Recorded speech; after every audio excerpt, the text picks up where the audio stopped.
I told them that I understood why you'd be afraid, not just for yourself, but for your kids. I also wanted to come here, though, to tell you that I've got your back.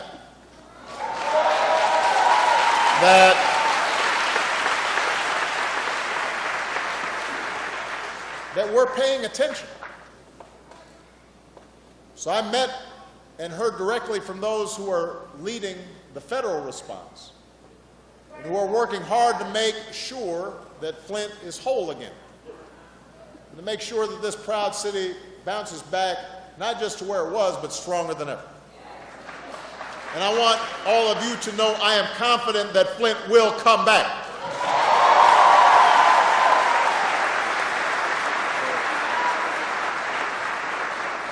I will not rest, and I'm going to make sure that the leaders at every level of government don't rest until every drop of water that flows to your homes is safe to drink and safe to cook with and safe to bathe in, because that's part of the basic responsibilities of a government in the United States of America.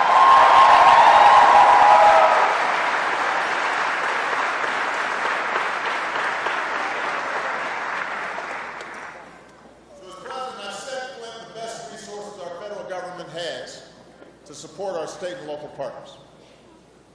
The agencies that serve you, the agencies that specialize in health and housing, and those that support small businesses and our kids' education, those that are responsible for the food that our children eat, and of course the water we drink. Everybody's on duty. The National Guard is on duty. This is a hands-on-deck situation, all hands on deck. Because if there's a child who feels neglected on the north side of Flint, or a family on the east side of this city who wonders whether they should give up on their hometown and move away, or an immigrant who wonders whether America means what we say about being a place where we take care of our own, that matters to all of us, not just in Flint, not just in Michigan, but all across America. Flint's recovery is everybody's responsibility. And I'm going to make sure that responsibility is met. So I just talked with some of the team of responders that are on the ground to make sure that they're coordinated. And they're doing some incredible things. They've distributed enough water to fill more than 3 Olympic-sized swimming pools. They've distributed thousands of filters. They're helping students afford nutritious food that work against the contaminants in bad water. They're making sure new moms have access to instant infant formula that doesn't require water. They've expanded health services for children and pregnant women, and education programs for Flint's youngest children. They're out there testing homes for lead and testing children for exposure to lead. But like all our best responses in tough times, this is not a government effort alone. We need our businesses and nonprofits and philanthropists to step up. And what's incredible about Flint is how many volunteers have already been leading the way.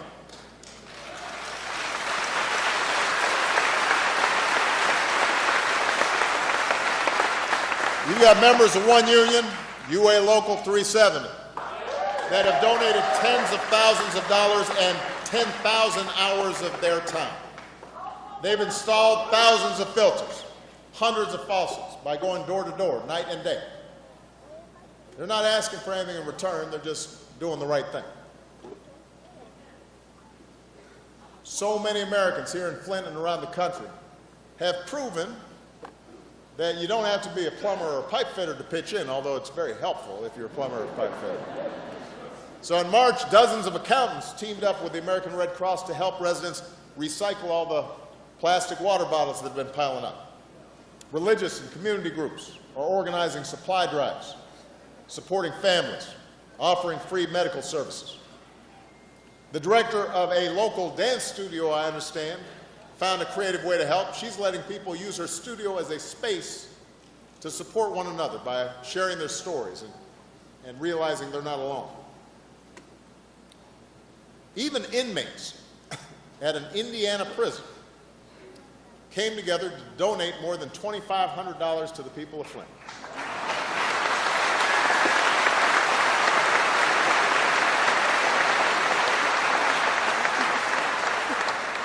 And a second grader from Virginia, a young man named Isaiah Britt, set up a website to see if he could raise $500 for hand sanitizers to send to the kids at Eisenhower Elementary here in Flint.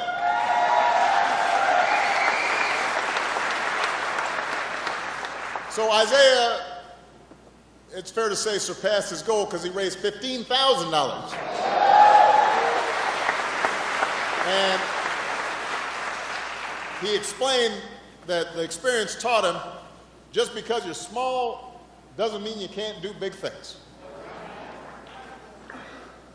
So when you think of all those stories,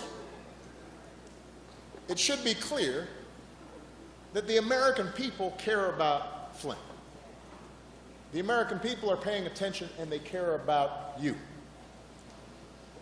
And as is true when disasters strike in other ways, people pitch in, they come together because they imagine, all right, that could have been me. That's the good news.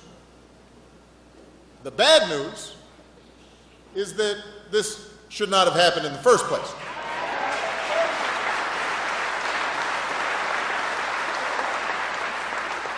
And even though the scope of the response looks sort of like the efforts we're used to seeing after a natural disaster, that's not what this was.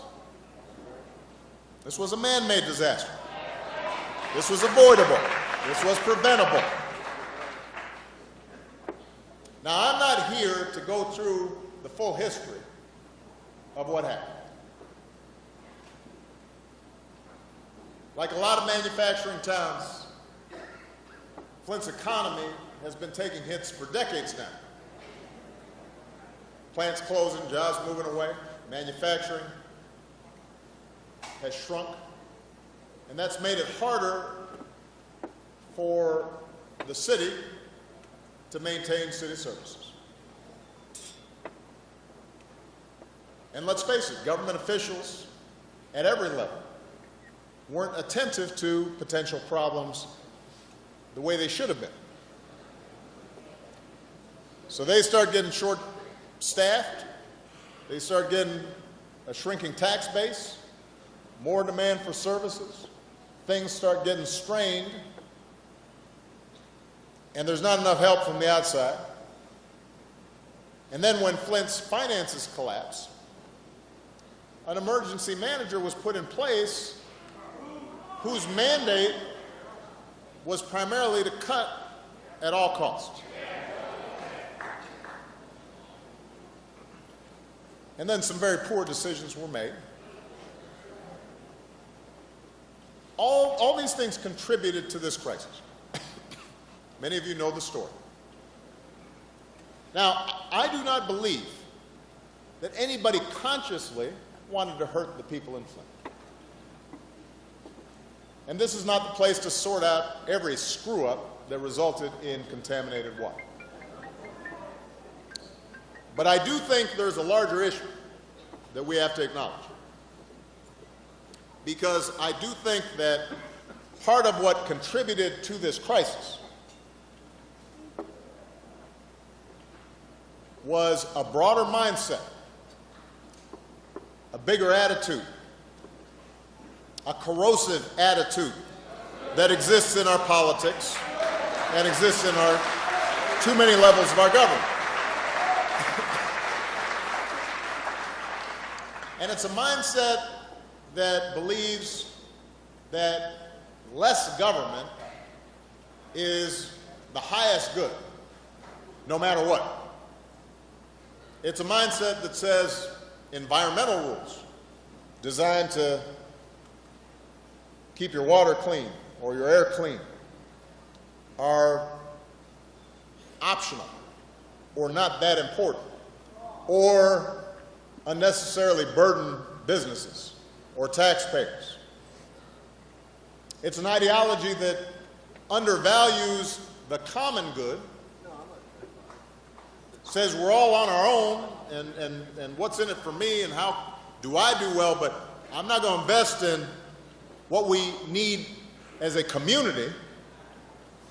And as a consequence, you end up seeing an underinvestment in the things that we all share that make us safe, that make us whole, that give us the ability to pursue our own individual dreams. So we underinvest in pipes underground.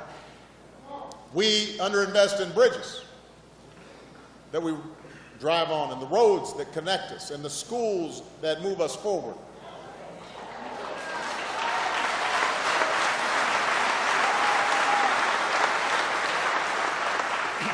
And this is part of the attitude, this is part of the mindset. We especially underinvest when the communities that are put at risk are poor or don't have a lot of political clout, and so are not as often heard in the corridors of power. And this kind of thinking, this myth that government's always the enemy,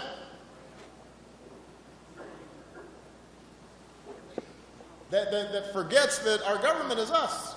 It's us. You know, it's an extension of us, ourselves. You know, that attitude is as corrosive to our democracy as the stuff that resulted in lead in your water. Because what happens is it leads to systemic neglect. It leads to carelessness and callousness. It leads to a lot of hidden disasters that you don't always read about and aren't as flashy, but that over time diminish the life of a community and make it harder for our young people to succeed. In one of the roundtables, listening to somebody, I think it was a pastor, who told me, you know, it made us feel like we didn't count. And you can't have a democracy where people feel like they don't count, where people feel like they're not heard. And that attitude ignores how this country was built, our entire history, which is based on the idea that we're all connected and that what happens in a community like Flint matters to everybody. And that there are things that we can only do together as a nation, as a people, as a state, as a city, that no man is an island.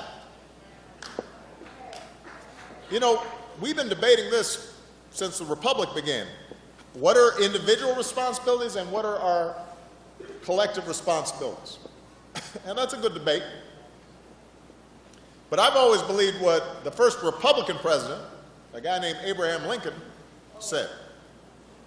He said we should do individually those things that we do best by ourselves, but through our government we should do together what we can't do as well for ourselves. So it doesn't matter how hard you work, how responsible you are, how well you raise your kids. You can't set up a whole water system for a city. That's not something you do by yourself. You do it with other people. You can't hire your own fire department or your own police force or your own army. There are things we have to do together, basic things that we all benefit from. And that's how we invested in a rail system and a highway system. That's how we invested in public schools. That's how we invested in science and research. That's how we invested in community colleges and land-grant colleges like Michigan State. We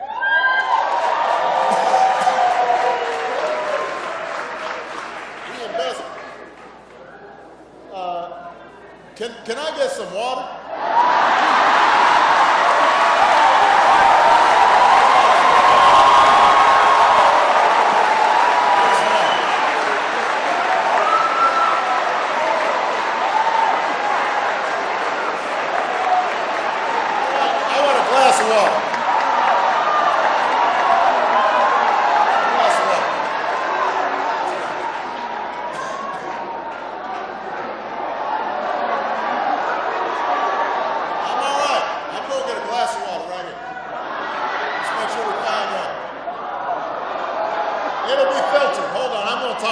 a second. Settle down, everybody. Where was I? We invested in our communities and our cities. And by making those investments in the common good, we invested in ourselves. That's the platform we create that allows each of us independently to succeed. That's what made America great. So the people in Flint and across Michigan and around the country, individuals and church groups and non-for-profits and community organizations, you've proven that the American people will step up when required, and our volunteers, our non-for-profits, they're the lifeblood of our communities. We so appreciate what you do.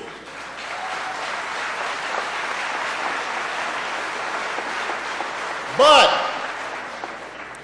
volunteers don't build county water systems and keep lead from leaching into our drinking glasses. We can't rely on faith groups to reinforce bridges and repave runways at the airport.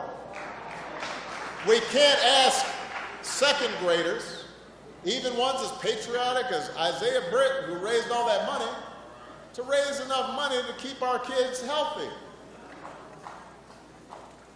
You hear a lot about government overreach.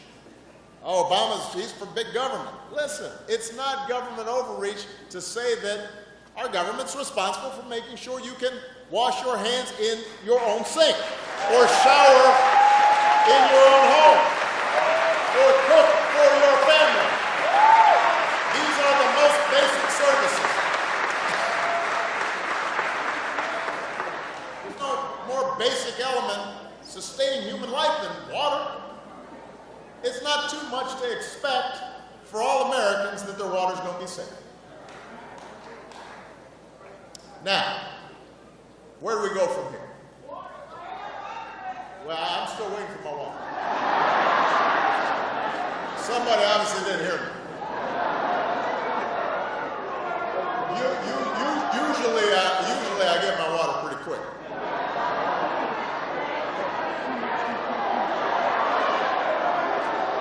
Hold on a second. Now, the reason I know I'm okay is because I already had some Flint water. Here we go.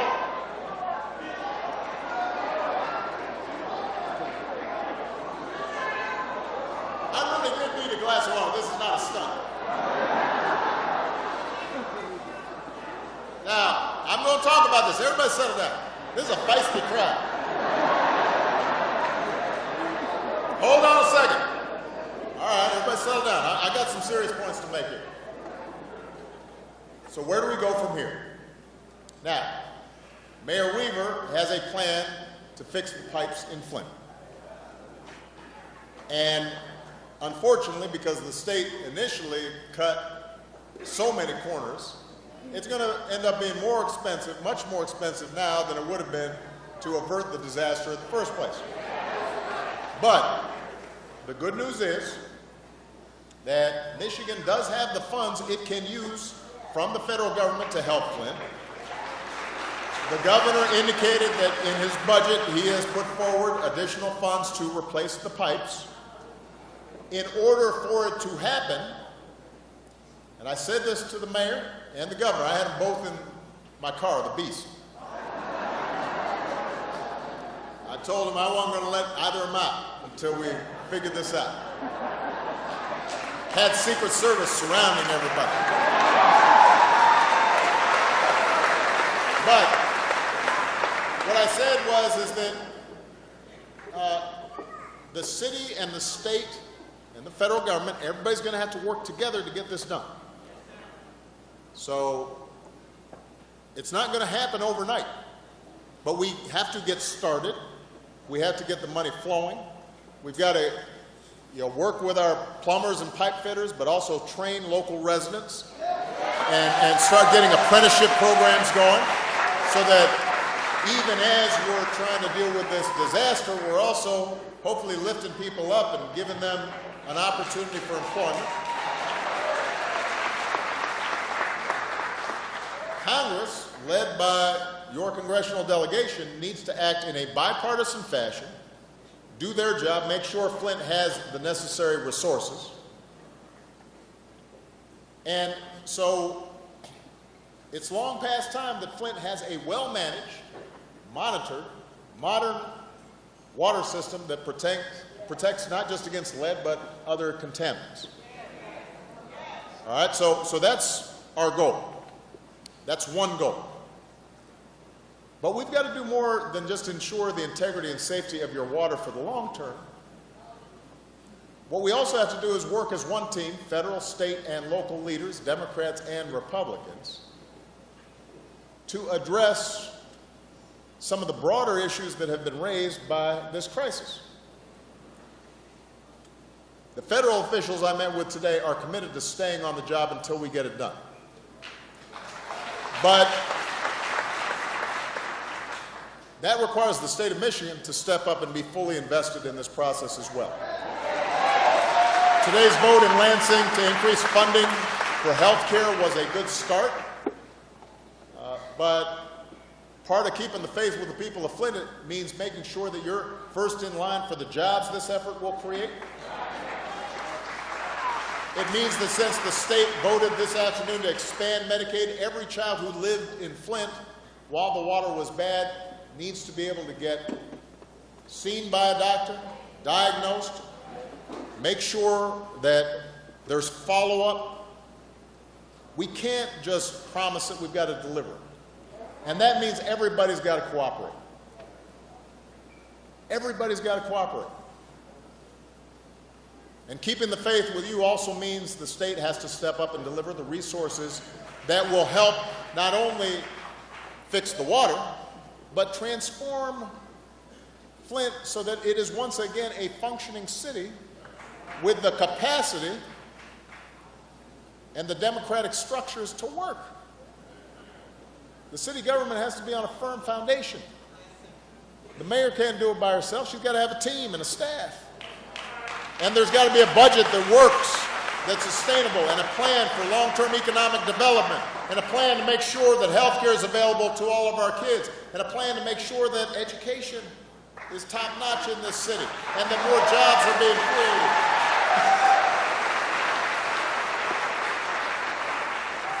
And that will require many more of the good works that we've seen from citizens and community groups who care about your families.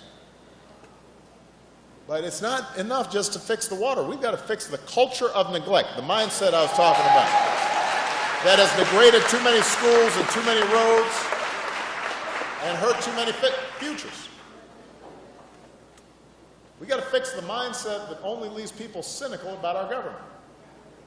Our government is us, of us, by us, for us, the people. So we got a lot of work to do. But I'm here to tell you I'm prepared to work with you on this. I'm paying attention. Now, a couple of specific things I want to address. These aren't in my prepared remarks, but this is what I gathered from the conversations that I had. And I'm in Flint right now, not Detroit.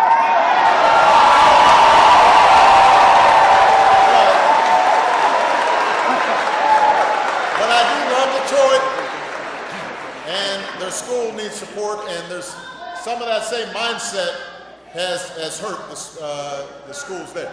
But listen up, because this is drawn from the conversations I had with many of your neighbors and friends, as well as the federal response teams that I sent out here a while back. We're going to do everything we can to accelerate getting new pipes here in Flint. But, even with all the money, even with an efficient, speeded up process, it's going to take a while for all the pipes to be replaced. It's not going to happen next month.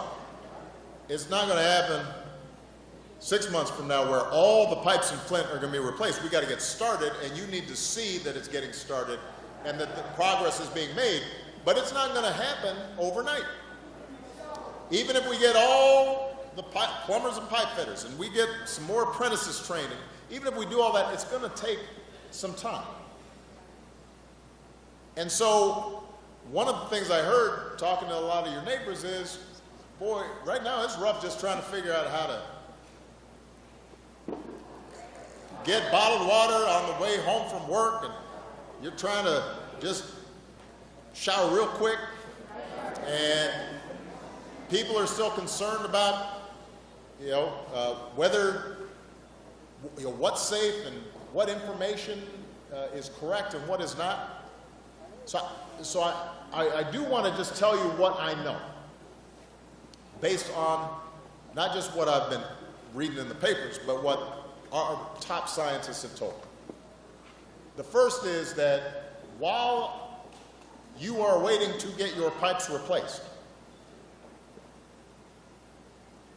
you need to have a filter installed and use that filter. And if you do use that filter, then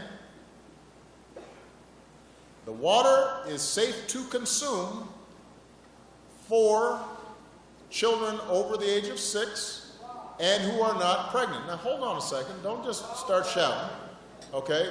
Because this is the problem. We're gonna have to solve this problem.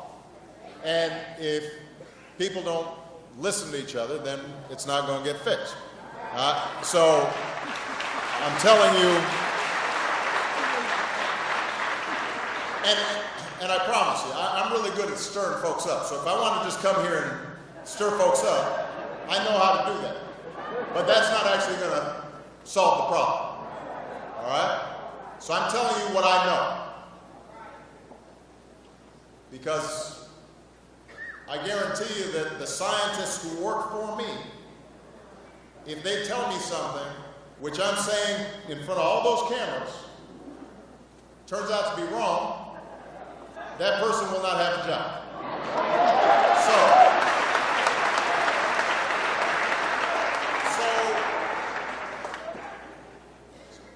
So although I understand the fear and concern that people have, and it is entirely legitimate, what the science tells us at this stage is you should not drink any of the water that is not filtered, but if you get the filter and use it properly, that water can be consumed. That's point number one. And you can get those filters free, and people will help install them if you need help, particularly seniors who may have trouble going back and forth and trying to get a whole bunch of bottles of water and so forth. So that's information that I trust and I believe. That's point number one. Point number two, every child in Flint who may have consumed water during the course of this tragedy, and that is the overwhelming majority of children here, should get checked. Now, the reason that's important is because lead is a serious issue, and if undiagnosed and not dealt with, it can lead to some long-term problems. But, and this is really important, so I want everybody to pay attention. If you know that your child may have been exposed and you go to a health clinic, a doctor, a provider, and are working with them, then your child will be fine. And the reason I can say that with some confidence is not just based on science, but based on the fact that, keep in mind that it wasn't until the 80s where we started banning lead in paint, lead in toys, lead in gasoline. So if you are my age or older, or maybe even a little bit younger, You got some lead in your system when you were growing up. You did. You know, I am sure that somewhere when I was 2 years old, I was taking a chip of paint, tasting it, and I got some lead. Or sometimes toys were painted with lead, and you were chewing on it. Now, I say that not to make light of the situation. We know now what we didn't know then, which is it can cause problems if children get exposed to lead at elevated levels. But the point is that as long as kids are getting good health care and folks are paying attention and they're getting a good education and they have community support and they're getting some good home training and they are in a community that is loving and nurturing and thriving, these kids will be fine. And I don't want anybody to start thinking that somehow all the kids in Flint are going to have problems for the rest of their lives, because that's not true. That is not true, and I don't want that stigma to be established in the minds of kids. I mean, we've learned a lot of things since I was a kid. I used to have adults blowing smoke in my face all the time.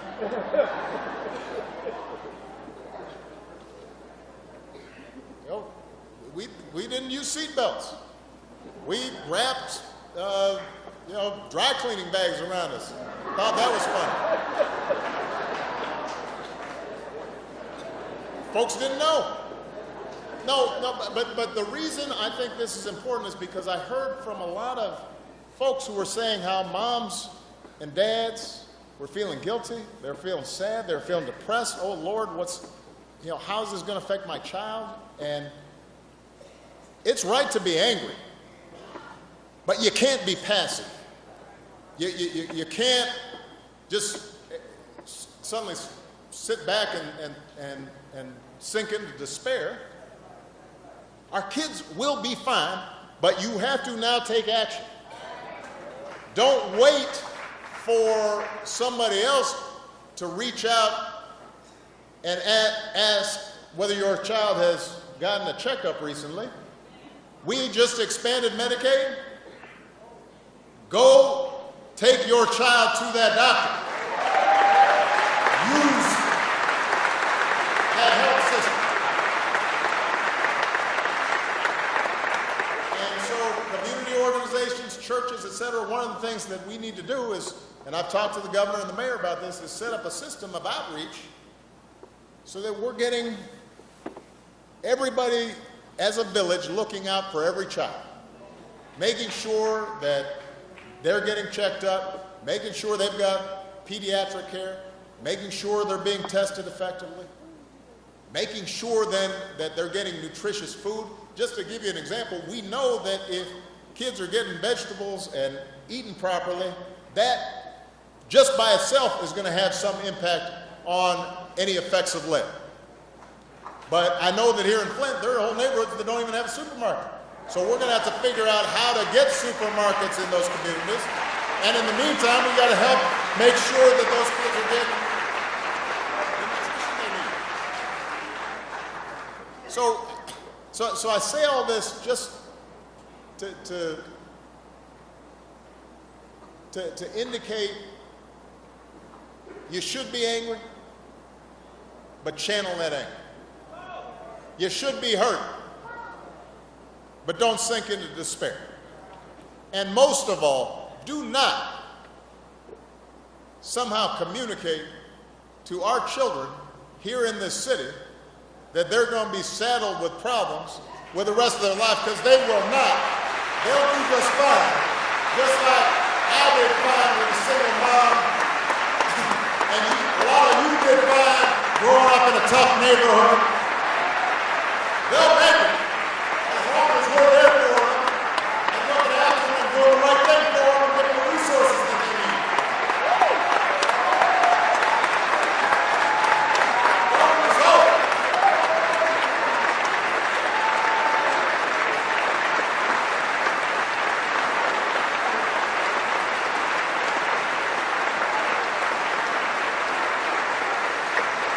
Don't lose hope.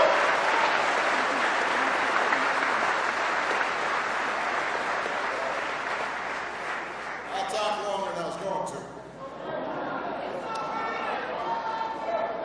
But I feel strongly about this whole issue with kids now. Kids rise to the expectations we set for them.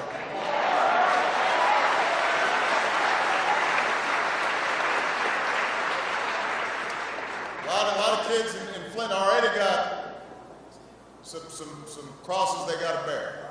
They've already got people telling them, "Oh, it's too tough for you because you're black or you're poor," or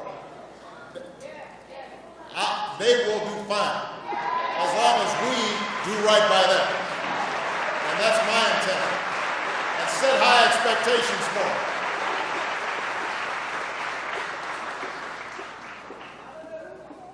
Just a couple more points. What happened here is just an extreme example, an extreme and tragic case of what's happening in a lot of places around the country. We've seen unacceptably high levels of lead in townships along the Jersey Shore and in North Carolina's major cities. We've seen it in the capitals of South Carolina and Mississippi.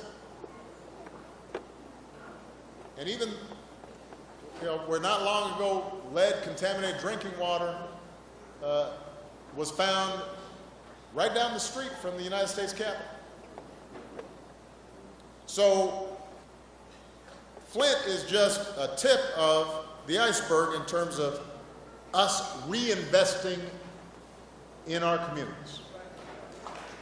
Just like we've seen bridges fall and levees break. So we've got to break that mindset. These things aren't a coincidence. They're the same mindset that left Flint's water unsafe to drink. And it's self-destructive when we don't invest in our communities.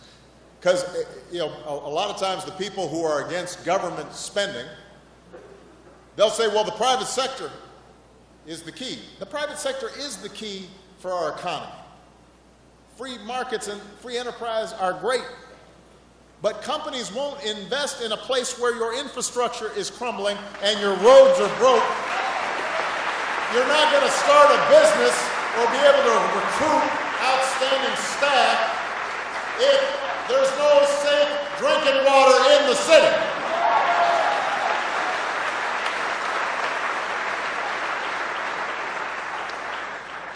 So my hope is that this begins a national conversation about what we need to do to invest in future generations.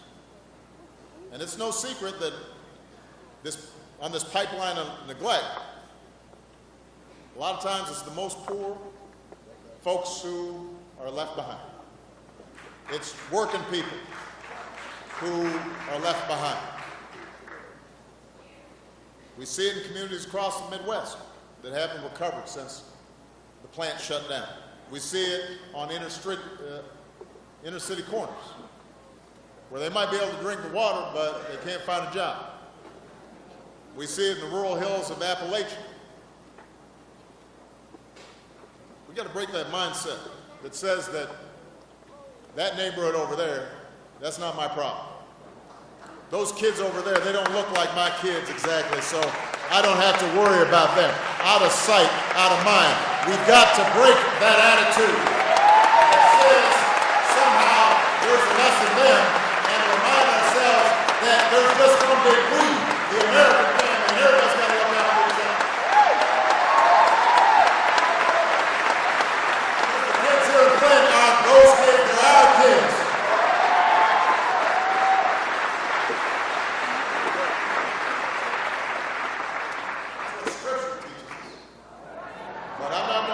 Preaching in front of some pastors.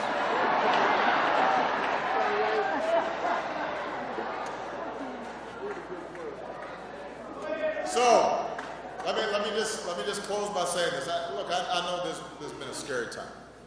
I know this is disappointing.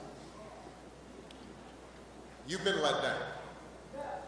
But, there is a sermon about a phoenix rising from these ashes. And there is the opportunity out of this complete screw-up, this painful tragedy, this neglect, this disappointment, to actually pull together and make for a better future. Sometimes it takes a crisis for everybody to focus their attention. Because there have been a lot of crises going on in Flint. They just weren't as loud and noisy and nobody noticed. There are a lot of small, quiet crises going on in the lives of people around this country. And this helps lift it up. And when we see it, and we understand it, we feel it, then maybe we start making a connection with each other. And that begins to change our mindset and improve our politics and improve our government to make it more responsive and more accountable. And the good news is that that's the natural mindset of our young people. That's why I'm so hopeful about the people of Flint. That's why I'm so hopeful about America generally, is I meet young people all the time. And they've got a mindset just like little Miss Flint here. She decides, I'm just going right to the president because I think we can fix this. Or the mindset of Isaiah raising $15,000 to help an elementary school where he's never been. That's America. That's who we are at our best. We are a nation of individuals, and we should be proud of everything that we can accomplish on our own through hard work and grit and looking after our own families and making sure we're raising our children right. But we don't do these things alone. Ultimately, our success is dependent on each other. Our success is dependent on each other. I have had the privilege of being the President of the United States, a big office, an office that gives me enormous power and enormous responsibility. But the thing I've learned in that job is that I can't do it by myself. I can't fix every problem on my own. I need a mother-in-law who helps Michelle and me raise Malie and Sasha. I need incredible staff who are carrying out our policies to sign people up for health care. I've got to have our incredible men and women in uniform who are willing to go overseas and fight on behalf of our freedom. I've got to have governors and mayors who are willing to work with me to get things done in their states and in their cities. And most of all, I need fellow citizens who share the values that built this great country and are willing to work with me and work together to make it better. I said this before, the most important office in a democracy is the office of citizen. It's more important than the president, more important than any senator or governor or mayor. It is the idea that each of us has something to contribute. Each of us has something to give back. So Flint, I'm here not just to say I've got your back. I'm here not just to say that you will get help. I'm also here to say you've got power. I'm also here to say you count. I'm also here to say that you can make a difference and rebuild this city better than ever. And you are a friend and partner to the President of the United States. God bless you. God bless Flint. God bless Michigan. God bless the United States of America.